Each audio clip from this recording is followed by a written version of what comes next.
Bienvenidos. Hoy vamos a desglosar una de esas ideas que están por todas partes, que define gran parte de nuestra vida: la noción del Estado. La pregunta parece sencilla, ¿verdad? ¿Qué es el Estado? Pero como vamos a ver, tratar de responderla nos mete en un laberinto de ideas fascinante y, la verdad, bastante complejo. Y es que su presencia es innegable. Desde que nacemos hasta que morimos, sentimos su influencia, su peso. Pero seamos sinceros, para la mayoría de nosotros, la idea que tenemos del Estado es más bien una intuición, algo que sentimos, que una comprensión clara y precisa. Y por eso mismo, es súper común confundirlo con sus partes.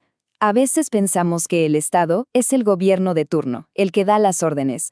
Otras veces que es el país, el territorio donde vivimos, o la nación, la gente con la que compartimos una cultura. Pero no, el Estado no es exactamente ninguna de esas cosas por separado. Y esto nos lleva directo al primer gran tema, el tremendo desafío que ha sido definirlo a lo largo de la historia. El pensamiento humano está lleno de intentos, y como veremos, son increíblemente distintos entre sí. A ver, si nos vamos hasta la antigua Grecia, para filósofos como Platón, el Estado no era algo de este mundo, sino una concepción casi perfecta, abstracta, un ente ideal. Pero damos un salto de miles de años y la perspectiva cambia radicalmente. Para Karl Marx, el Estado no tiene nada de ideal, es una herramienta muy concreta, un instrumento para que una clase social domine a otra. Ahora, desde un punto de vista más jurídico, Ademar Smain lo veía como la personificación legal de la nación. O sea, la forma en que una nación adquiere una identidad y una voz ante la ley. Luego tenemos la visión anarquista, que es totalmente opuesta. Para pensadores como Bakunin, el Estado es una fuerza opresora por naturaleza, un obstáculo para la libertad. Llega a decir que es un inmenso cementerio donde la vida individual va a morir. Fuerte, ¿no? Y en el otro extremo del espectro, la visión totalitaria, como la de Mussolini. El Estado como lo absoluto. Una entidad suprema frente a la cual los individuos y los grupos son, pues, algo secundario, relativo. Como se ve, definirlo es casi un campo de batalla de ideas. Entonces, para encontrar un poco de claridad, quizá lo mejor sea ir al origen. ¿De dónde salió siquiera la palabra Estado? Es que esta palabra no existió siempre. En Grecia se hablaba de la polis, la ciudad-estado. En Roma, de las civitas, o sea, la comunidad de ciudadanos. Durante la Edad Media, lo común era hablar del regnum, el reino. Fue hasta el Renacimiento que apareció un término nuevo para una realidad política que también era nueva.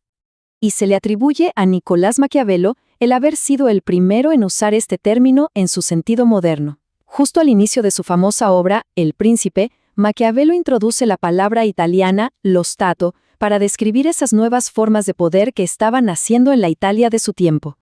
Porque, ojo, lo Stato no era solo un nombre nuevo, describía una forma de poder totalmente distinta, una unidad continua, muy organizada, con un ejército permanente y una burocracia profesional. Nada que ver con el poder fragmentado y personal de la época feudal. Y aquí llegamos al corazón del asunto, al salto conceptual que de verdad define al Estado moderno. Es un cambio de mentalidad importantísimo. Este es el cambio clave. Antes, el poder estaba individualizado, encarnado en una persona. El jefe, el rey, era un poder personal, subjetivo, y por lo tanto temporal e inestable. El Estado moderno, en cambio, introduce un poder institucionalizado, que ya no reside en una persona, sino en una entidad abstracta. Este nuevo poder es objetivo, permanente y continuo. A este proceso se le llama, justamente, la institucionalización del poder. El punto crucial es que el poder se traslada de la persona de los gobernantes a esta entidad abstracta y permanente que llamamos Estado. Los reyes, los presidentes, pasan a ser solo agentes temporales de un poder que en el fondo no les pertenece. Y esta metáfora es brillante para entender la diferencia. Pensemos en el Estado como el contenedor permanente del poder. Los gobiernos, por otro lado, son simplemente los ocupantes temporales de ese contenedor. Vienen y van, pero el contenedor permanece.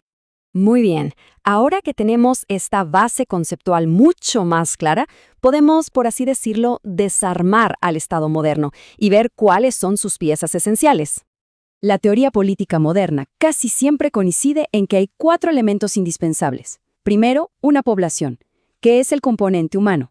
Segundo, un territorio, el espacio físico.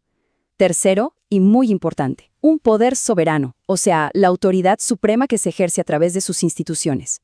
Y cuarto, el reconocimiento de otros estados, que es lo que valida su soberanía en el escenario mundial. Con estos 4 elementos ya en mente, ahora sí podemos por fin aclarar esas confusiones del principio, esas con las que empezamos este análisis. A ver, analicemos esta tabla para que quede súper claro. El Estado es la entidad política y legal, la organización con poder soberano. La nación, en cambio, es el concepto humano y cultural. Es un grupo de personas con historia y tradiciones en común. Y ojo, una nación puede existir sin tener un Estado propio. El país es más sencillo, es el foco geográfico, el territorio físico. Y finalmente, la patria es la dimensión emocional, simbólica, ese ideal al que nos vinculamos sentimentalmente, representado por la bandera, el himno. ¿Se nota la diferencia? Son conceptos que están muy relacionados, pero definitivamente no son lo mismo. Entonces, si tuviéramos que quedarnos con una sola idea clave de todo esto, sería esta. El Estado es la institución abstracta y permanente que posee el poder soberano y que existe de forma separada de cualquier gobernante o gobierno individual. Y claro, si aceptamos que el Estado es ese contenedor permanente del poder, nos queda una pregunta fundamental flotando en el aire. ¿Qué le da legitimidad a ese poder? ¿De dónde viene realmente? Y quizá más importante aún, ¿qué pasa cuando esa legitimidad se pierde?